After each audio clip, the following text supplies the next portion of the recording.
नमस्कार साथियों, सभी शिक्षक साथी और प्रधानाध्यापक हो जाएं सावधान। बिहार में 2 बार होगी वर्ष में विद्यालयों की रैंकिंग। तो अब बिहार के सरकारी विद्यालयों की भी रैंकिंग करवाई जाएगी।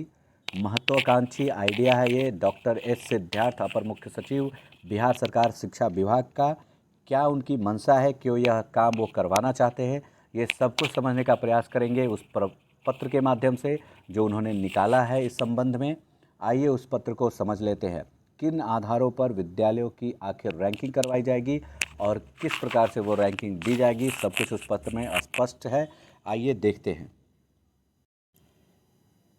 यही वो पत्र है साथियों, बिहार सरकार के द्वारा निकाला गया है। डॉक्टर एस सिद्धार्थ ने इसे निकाला है और सेवा में है सभी जिला शिक्षा पदाधिकारी। सभी जिला शिक्षा पदाधिकारियों के लिए इसमें प्रेषित किया गया है। विषय है बिहार राज्य के सभी सरकारी विद्यालयों का वर्ष में 2 बार रैंकिंग कराए जाने के संबंध में।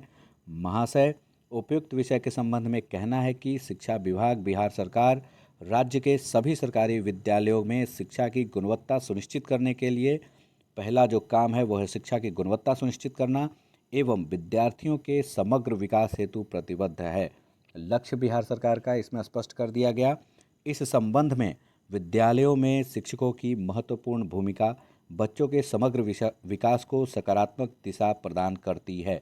शिक्षक ही उसको सकारात्मक दिशा प्रदान कर सकते हैं, ऐसा माना गया है। विद्यार्थियों के शैक्षणिक उपलब्धि के साथ साथ उनके सामाजिक एवं भावनात्मक व्यवहार का परिमार्जन आवश्यक है। ये बहुत ही नेक आइडिया है बिहार सरकार का कि उनके सामाजिक और भावनात्मक व्यवहार का भी परिमार्जन किया जाए। राज्य के सरकारी विद्यालयों में गुणवत्तापूर्ण शिक्षा को सुनिश्चित करने के लिए विद्यालय एवं शिक्षकों की महत्वपूर्ण भूमिका को देखते हुए शिक्षा विभाग द्वारा सभी विद्यालयों का वर्ष में 2 बार क्रमशः नवंबर एवं मार्च में रैंकिंग कराने का निर्णय लिया गया है। तो स्पष्ट कर दिया गया क्या लक्ष्य है इनका और क्या ये करवाना चाहते हैं, क्या हासिल करना चाहते हैं इस कार्यक्रम के द्वारा। इस संबंध में अधोहस्ताक्षरी के पत्रांक 96 दिनांक 8/8/24 को शिक्षक मार्गदर्शिका निर्गत किया गया है। एक शिक्षक मार्गदर्शिका बहुत ही अच्छी पुस्तिका एक निकाली गई है बिहार सरकार द्वारा, जिसमें शिक्षकों के कंडक्ट को, कैसा एक शिक्षक का व्यवहार हो, यह उसमें स्पष्ट रूप से निर्देशित किया गया है। क्या एक्सपेक्टेशन है एक टीचर से, क्या आशा करती है सरकार कि एक शिक्षक विद्यालय में करे, कैसे बच्चे हों, जो पदाधिकारी वहाँ आएंगे वो किन बातों पर ध्यान देंगे, उसी से क्लियर होता है। उसको भी हम लोग देखेंगे अलग एक वीडियो में, लेकिन पहले देख लेते हैं कि इस वीडियो में हमें क्या क्या बोला गया है, इस पत्र में हमें क्या क्या बोला गया है, जिसमें शिक्षा की गुणवत्ता कैसे उत्कृष्ट हो इसके लिए विस्तृत दिशा निर्देश हैं।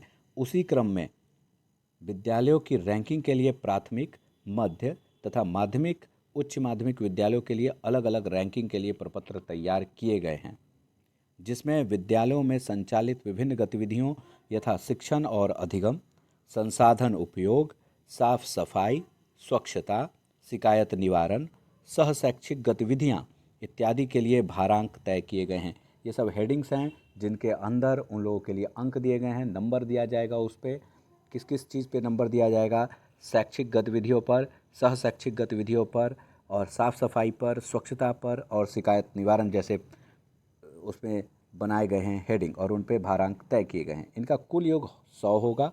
उक्त रैंकिंग की प्रविष्टि सभी शिक्षकों के वार्षिक मूल्यांकन प्रतिवेदन में बाध्यकारी रूप से की जाएगी। और यही सबसे इम्पोर्टेंट लाइन है जो सभी शिक्षकों को ध्यान देना चाहिए कि अगर आपके विद्यालय की रैंकिंग जितनी भी आती है उसे सभी शिक्षकों के वार्षिक मूल्यांकन प्रतिवेदन में बाध्यकारी रूप से ली जाएगी। उसकी चर्चा की जाएगी कि आपके विद्यालय का क्या रैंकिंग आ रहा है, किन मापदंडों पे आपका विद्यालय कितना स्कोर कर रहा है। उक्त रैंकिंग प्रपत्र की छाया प्रति संलग्न करते हुए अनुरोध है कि इसकी प्रति सभी प्रधानाध्यापकों, प्रभारी प्रधानाध्यापकों को व्यापक प्रचार प्रसार हेतु वितरित करना सुनिश्चित करें तथा इस विषय के महत्व एवं संवेदनशीलता के मद्देनज़र इसकी प्रति सभी शिक्षकों, प्रधानाध्यापकों, प्रभारी प्रधानाध्यापकों को उपलब्ध कराना सुनिश्चित करें। आशा है कि आप शिक्षा विभाग बिहार के गुणवत्तापूर्ण शिक्षा के संकल्प के अनुपालन हेतु सभी यथोचित कार्रवाई करेंगे।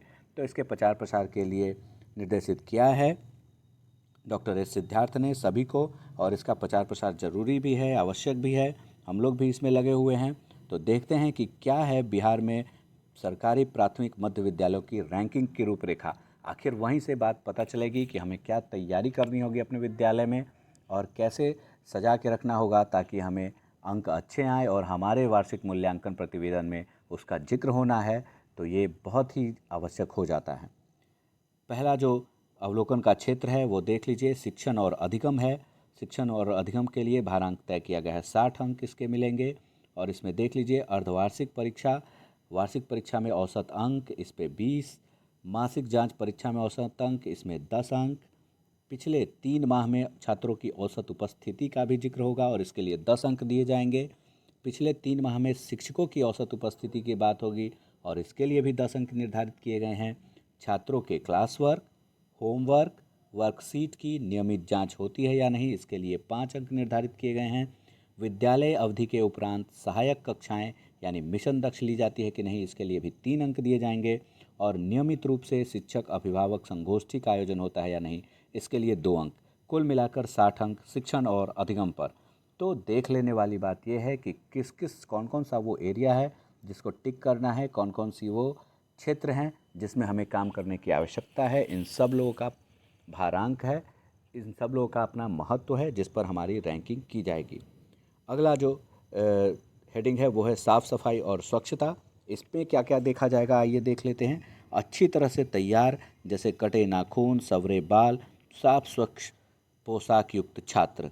छात्रों के अपीयरेंस पर पूरी तरह से ध्यान देना है और उस पर 5 अंक निर्धारित किए गए हैं। कक्षा की साफ़ सफाई है या नहीं, इस पे 2.5 अंक। रसोई घर की साफ़ सफाई और इस पे भी 2.5 अंक। विद्यालय में परिसर की साफ़ सफाई 2.5 अंक इसका है और शौचालय की साफ़ सफाई 2.5 अंक। तो अलग अलग करके साफ़ सफाई पर ही देखिए 5 और 5 10 अंक साफ़ सफाई से आएंगे जो विद्यालय परिसर की सफाई, और 5 अंक विद्यालय में विद्यार्थियों की साफ़ सफाई से जुड़े हुए हैं। बहुत ही महत्वपूर्ण हो जाते हैं ये अंक।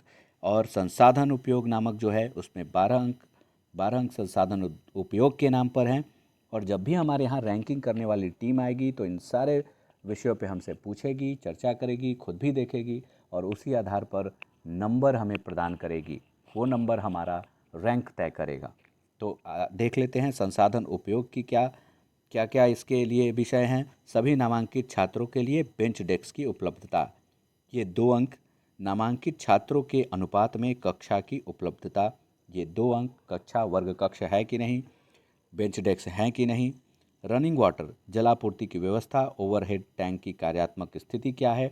ओवरहेड टैंक यानी जो टंकी आपके यहाँ रखा हुआ है उसकी कार्यात्मक स्थिति वर्किंग है कि नहीं, वो काम भी करता है कि नहीं, केवल सजावट के लिए तो नहीं रखा गया वहाँ, उसकी भी जांच की जाएगी और उस पर 2 अंक प्रदान किए जाएंगे। आईसीटी लैब प्रयोगशाला का उपयोग होता है कि नहीं आपके यहाँ, इस पे भी 2 अंक। तो 4 और 4 8 अंक, 4 अंक और मिलेंगे संसाधन उपयोग से। वो है एसटीएम लैब, विज्ञान लैब प्रयोगशाला का अनुप्रयोग, उससे 2 अंक। और पुस्तकालय का उपयोग, इससे भी 2 अंक। आगे देख लेते हैं 10 अंक का एक और भार सहशैक्षिक गतिविधियों पर दिया गया है। 10 अंक सहशैक्षिक गतिविधियों के अंतर्गत आएंगे जिसमें चेतना सत्र में बच्चों की सक्रिय भागीदारी।